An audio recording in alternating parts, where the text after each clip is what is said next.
Hola amigos, el día de hoy vamos a tratar sobre el agua de bebida en las granjas de pollo de carne, teniendo en cuenta de que el agua conforma el 60% del peso total de un pollo adulto.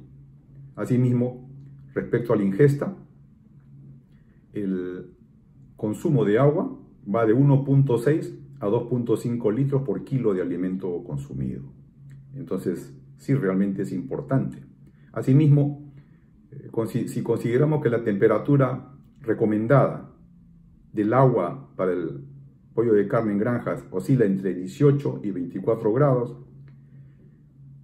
tener en cuenta esto es importante porque por cada grado centígrado sobre la temperatura óptima de 21 grados, se produce un 6.5% más de consumo de agua.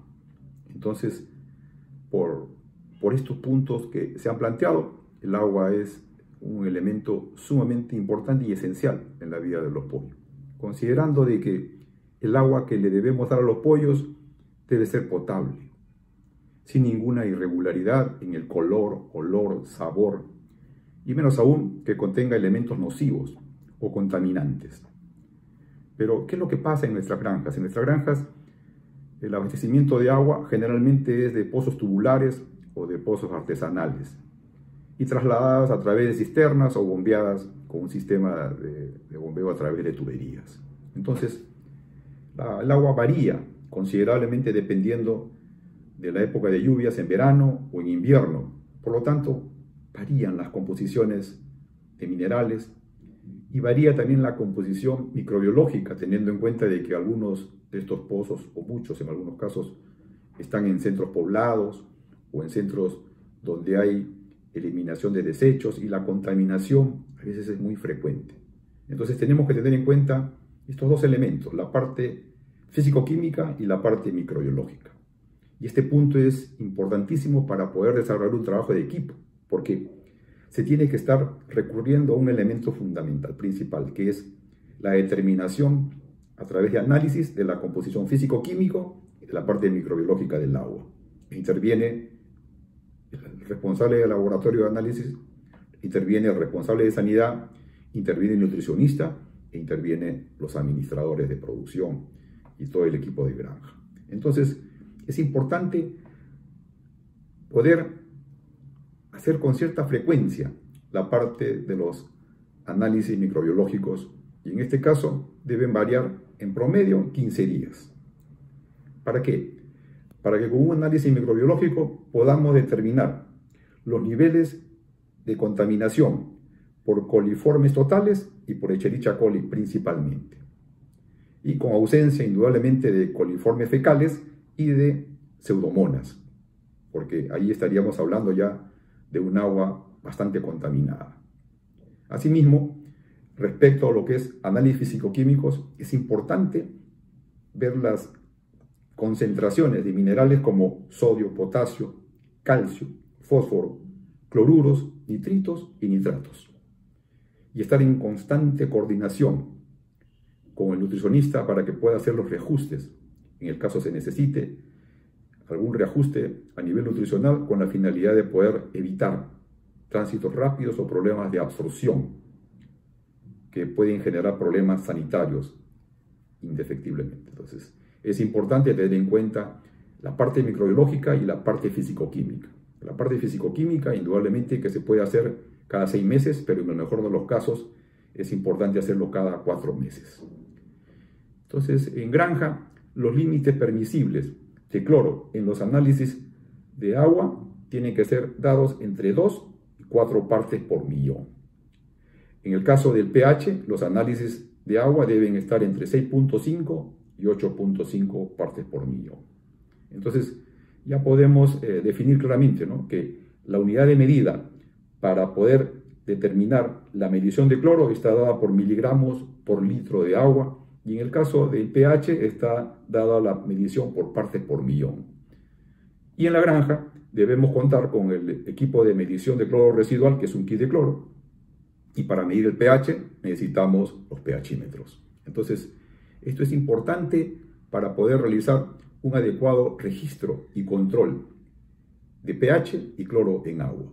Ahora, hay que tener en cuenta que también es importante de que hay una gradiente de uso de niveles de cloro que debemos tener en cuenta. En el reservorio principal, por ejemplo, debe estar entre 6 y 7 partes por millón. En el galpón más cerca al reservorio debe estar aproximadamente en 4 partes por millón. Y en el galpón más alejado debe estar como mínimo en 2 partes por millón. Entonces, esto tiene que ser controlado y regulado para poder establecer esa gradiente con la finalidad de que se cumpla la situación de que el cloro tiene que estar entre 2 y 4 partes por millón. No excederse porque también nos puede traer problemas de absorción en los pollos de carne. Ahora, es sumamente importante de que los formatos, los controles de cloro y pH se hagan a diario, de día y de noche, para poder registrar y controlar el nivel de cloro y el nivel de acidez o alcalinidad del agua. Entonces, hay que tener en cuenta de que ante una irregularidad en los niveles de cloro, debemos contar con un stock de hipoclorito de sodio para hacer la adecuada regulación. Asimismo, respecto a lo que es los niveles de alcalinidad o acidez, debemos contar con los elementos como ácido acético o el ácido cítrico para poder regular la alcalinidad o la acidez del agua. Entonces, es importante de que en granja podamos tener y usar de manera constante estos elementos. Pero lo más importante es nuestra participación, nuestro involucramiento, nuestro compromiso para que esto sea efectivo. Porque dentro de los errores más frecuentes es que no se le da la debida importancia a la parte microbiológica y a la parte físico-química del agua. Y cuando se determinan estos niveles, nadie toma las acciones de manera inmediata. La gente se toma su tiempo.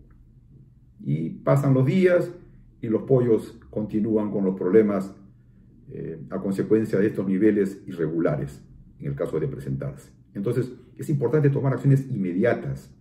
Y es un trabajo de equipo, como les he manifestado, donde todos debemos estar alerta respecto a las situaciones de irregularidades que se puedan presentar. Entonces estamos hablando, en muchos de los casos, que le estamos entregando a los pollos agua sin potabilizar. Y el uso del cloro, sin tener en cuenta el pH, a veces es muy frecuente. Lo otro es, hay una falta de control en muchos de los casos y toma de acciones para poder corregir de los niveles de acidez y de alcalinidad del agua de bebida. Y otro de los puntos es que tampoco se le da importancia a la limpieza y desinfección de tuberías, de reservorios, de cisternas, y el agua se contamina.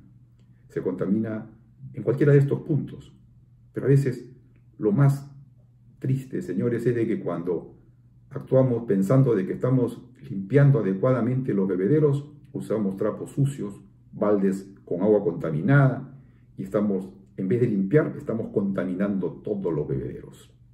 Entonces, es importantísimo de que pensemos en qué podemos corregir, qué podemos evitar, qué errores podemos prevenir, porque al final estos errores, señores, devienen en sobrecostos.